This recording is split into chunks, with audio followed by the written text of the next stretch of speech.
Former President Olusegun Obasanjo, he has attributed Nigeria's enduring challenges to the principle of regionalism, which he believes has perpetuated division since the country gained independence in 1960. He made this assertion during a visit from the League of Northern Democrats led by former Kano State Governor Ibrahim Shekaro at his residence in Abeokuta, Ogun State.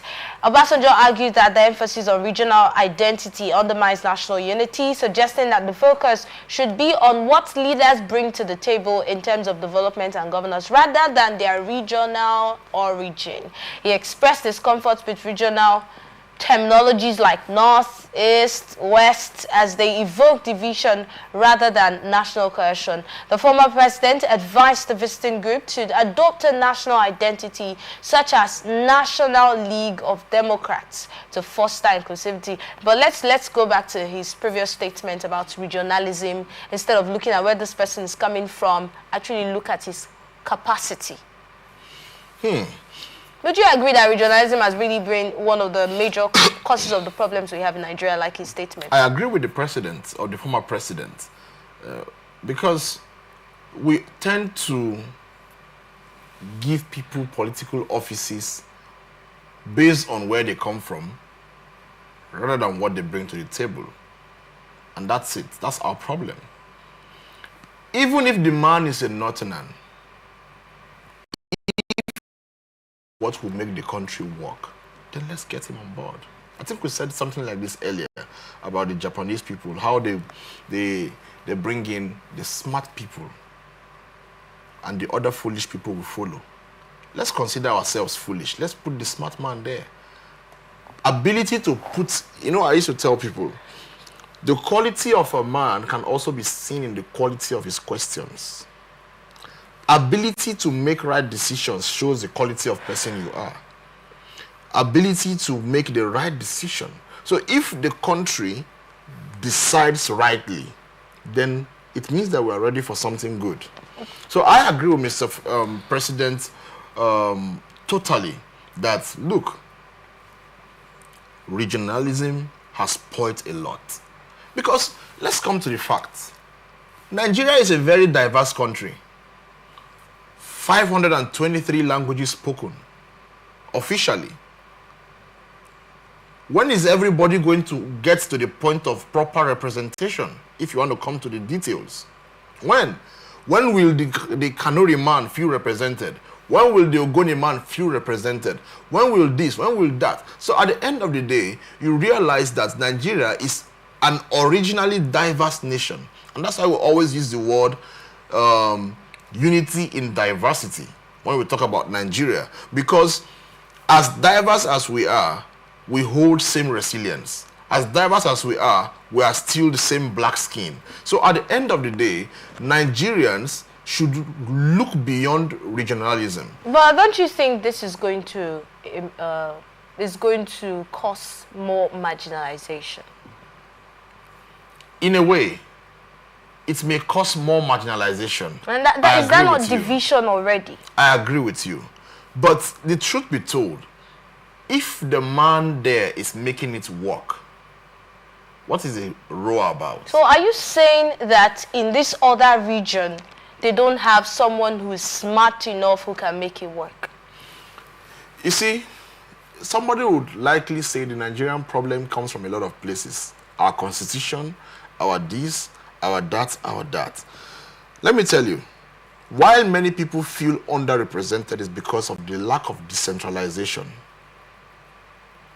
If the president is from this region, the vice president is from this region, the senate president is from this region, the chief judge is from this region, the this is from this region, people get a sense of representation. Secondly, if parastatals are decentralized across the country, people will also get a sense of representation. Everything is in Abuja. It's a problem for me. Everything is in Abuja. Everything is, if it's not in Abuja, it's in Lagos. It's a problem, a big problem for me. Because I feel, why can't some things be in Enugu? Why can't some things be in Anambra? Why can't some things be in Port Harcourt? You see the point? Even as much as NNPC headquarters We're fighting for it to come down to where the oil is drilled. But it is in Abuja. It's in Abuja. The headquarters for this, for that, all of these headquarters are out there in Abuja, in Lagos. Meanwhile, where these things happen, so when you want to make people feel, when you want to make people feel representation, it goes beyond who is president. It goes beyond who is president. But that is major. I agree. But decisions can be reached. Decisions can be reached. If we want to come into this and that, it will take us a long drive, because Nigerians will never feel maximally and optimally represented. But imagine if they would never feel optimally represented, like you have said. Imagine a situation where they're not even represented, or we don't have this regionalism that we're talking about, and they feel completely marginalized, and that would be a lot of regions feeling that way. Look at some of the regions that feel marginalized. Look at the agitations that they look at, the insecurity it is already causing. What is the issue of Nigeria? Is it who is president or what the president does? Let me tell you something. Why is the person from the Niger Delta agitating? Why did we have the Niger Delta agitators in the name of militants? Because the oil was coming from us and we were not getting anything back.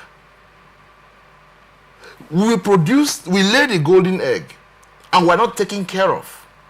We don't see the impact of the golden egg. So whether it is an Igbo man, a Yoruba man, an Hausa man, a thief man, or the Kanuri man, an Ogoni man, whatever, whoever was president did not matter. What mattered is, Mr. President, we produce, we gain. So imagine if the country is working. Would you even remember who the president is? You will not even remember which town he comes from. What Nigerians want is a Nigeria that works. If the Igbo man will make Nigeria work, we vote him in, let him make Nigeria work.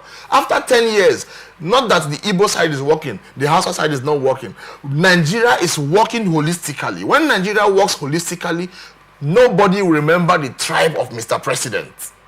What we want is a working Nigeria. That is what we want. All right.